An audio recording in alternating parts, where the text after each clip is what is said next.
You just announced, United just announced within the last hour that you're going to be making a multi-million-dollar investment in a carbon capture firm, not a carbon offset program, but a carbon capture firm. Right. This comes at a time when you're losing about $25 million a day. Is this a wise investment when you're losing $25 million a day?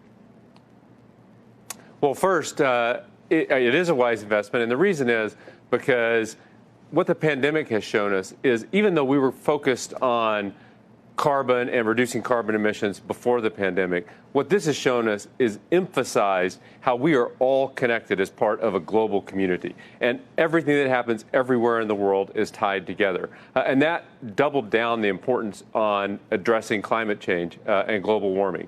And so to us, it becomes even more important. And what's unique about what we announced today is it's the largest direct air capture and sequestration project in the world.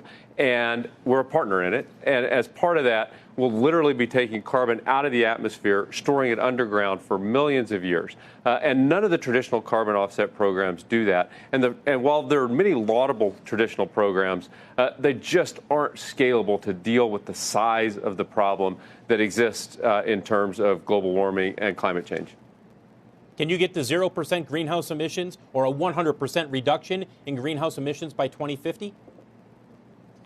Yeah, so we've announced a new program called 100% Green, which is different than any other company that I'm aware of that has done, because it's not using traditional carbon offsets. We're going to get to 100% green without using traditional carbon offsets. And really the way to think about this is man-made emissions have grown by 4,000 times in the industrial era. And if you just think about traditional offsets like planting trees, you can't plant 4,000 times as many trees. There's just not enough land area to do it. And if we're going to solve carbon, we have to use direct air capture and sequestration to take carbon out of the atmosphere and permanently store it in the ground. Shepard Smith here. Thanks for watching CNBC on YouTube.